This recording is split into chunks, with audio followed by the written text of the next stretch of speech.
दोस्तों, एक ऐसा शख्स जो 438 दिनों तक समंदर में खोया रहा पर जिंदगी की जंग नहीं हारी। जी हां, आपने फिल्मों में तो ऐसे लोगों को सरवाइव करते देखा होगा, पर असल जिंदगी में बहुत कम ही लोग ऐसे हालातों में मौत को हरा पाते हैं।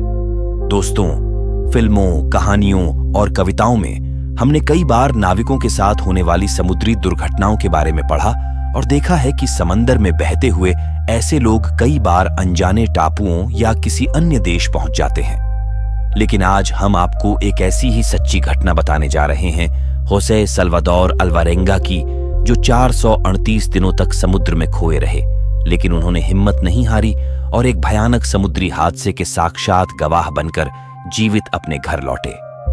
जिसके बाद जोसे सल्वाडोर अल्वारेंगा की कहानी सुनकर देश दुनिया के लोग स्तब्ध रह गए।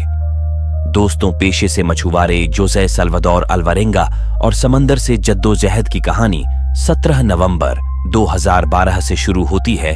होसे मेक्सिको स्थित अपने गांव से समंदर में मछली पकड़ने के लिए निकले।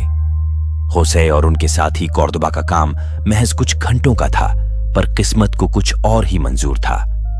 होसे और कॉर्दोबा को तट से निकले कुछ ही देर हुई थी कि वे एक भयंकर तूफान में फंस गए।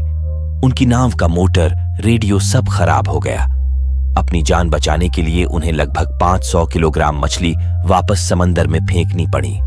उनके पास नाव चलाने के लिए पतवार नहीं थी, न ही कोई टॉर्च और न ही खाने पीने की चीजें। तट से संपर्क करने के लिए उनके पास कोई उपकरण भी नहीं बचा था। वे दोनों समंदर में बहते चले गए। दूर दूर तक जमीन का कोई नामो निशान नहीं था, सिर्फ दूर दूर तक फैला अथाह विशाल समुंदर। अब उनके पास न तो खाने के लिए राशन था, न रोशनी थी और न ही किनारे से संपर्क करने का कोई तरीका। खुले समुद्र में उनकी बोट बेलगाम आगे बढ़े जा रही थी। भूख लगने पर वो अपने नंगे हाथों से मछली, कछुए जैसे समुद्री पक्षी पकड़ते और उनका मांस मजबूरन कच्चा ही खा जाते। पीने के लिए अल्वारेंगा ने बारिश के पानी का सहारा लिया। एक समय ऐसा भी आया जब उसके पास पीने के लिए पानी नहीं बचा। ऐसे में उसने कछुओं का खून और अपना मूत्र तक पिया। लगभग 4 महीने ऐसे ही जीने के बाद कॉर्दोबा कच्चा खाना खाने से तंग आ गए। उसने खाना पीना छोड़ दिया और फिर उसकी कुछ दिनों में भूख से मौत हो गई।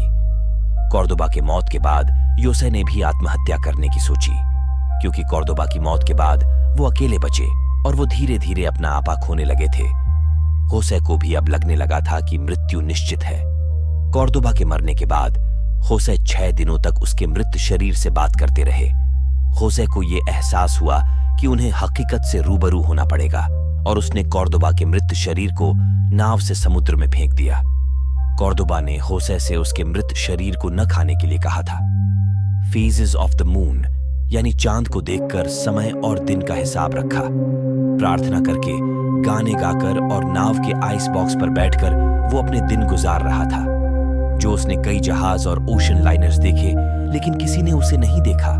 अपने सिर के ऊपर से गुजर रहे हवाई जहाजों को सिग्नल देने के लिए योसे के पास ऐसा कुछ भी नहीं था। 30 जनवरी 2014, लगभग 438 दिनों के बाद योसे ने समुद्र में नारियल के फल तैरते देखे। योसे को यह समझने में कुछ ही पल लगे कि वह किसी किनारे के आसपास है और तभी उसे कुछ दूरी पर पहाड़ दिखाई दिया। जोसे सल्वाडोर अल्वारेंगा को जैसे एक नया जीवन मिल गया हो। वो मार्शल आइलैंड्स का कोना था। अल्वारेंगा ने बिना किसी देरी के नाव से छलांग लगा दी और अपनी पूरी शक्ति से किनारे की तरफ तैरना शुरू कर दिया। अंततः वह तैरकर तट तक जा पहुंचा। जैसे ही उसके पांव ने धरती को छुआ, होसे बेहोश हो गया। जब उसे होश आया तो पास के बीच हाउस के मालिकों को आसपास पाया। मालिकों ने संबंधित अधिकारियों को इत्तिला कर दी थी। पुलिस जब मौके पर पहुंची तो उसने देखा कि अल्वारेंगा के टखने सूजे हुए थे। उसकी आंखों की रोशनी बहुत कम हो गई थी। वो मुश्किल से चल पा रहा था। उसके बाल किसी झाड़ी की तरह उलझ गए थे। लिहाजा उन्हें लगा कि साल्वाडोर अल्वारेंगा के साथ किसी ने बर्बरता की है, जबकि सच कुछ और था। आगे अल्वारेंगा की कहानी की सत्यता के लिए कई तरह की जांच की गई और हर जांच इस बात की तस्दीक करती है कि अल्वारेंगा की कहानी एकदम सही थी। सूजे टखनों और लो ब्लड प्रेशर के अलावा जोसे स्वस्थ थे। अल्वारेंगा जब मेक्सिको वापस अपने परिवार के पास लौटे तो सभी की आंखें खुली की खुली रह गईं। सभी ने उसे मृत मान लिया था। सबसे ज्यादा खुशी अल्वारेंगा के माता पिता और उसकी बच्ची को हुई। 14 साल की बेटी फातिमा अल्वारेंगा के जाने के बाद अपने नाना नानी के साथ रहने लगी थी। ये कहानी थी एक ऐसे आदमी की जो 400 से भी ज्यादा दिनों तक समुद्र में रहा और अपनी हिम्मत के बलबूते जिंदा वापस लौट कर आया। होसे अब मछली नहीं पकड़ते, समुद्र के पास जाने में भी उन्हें डर लगता है और वो धीरे धीरे 438 दिनों की जद्दोजहद को भुलाकर आम जिंदगी जीने की कोशिश कर रहे हैं।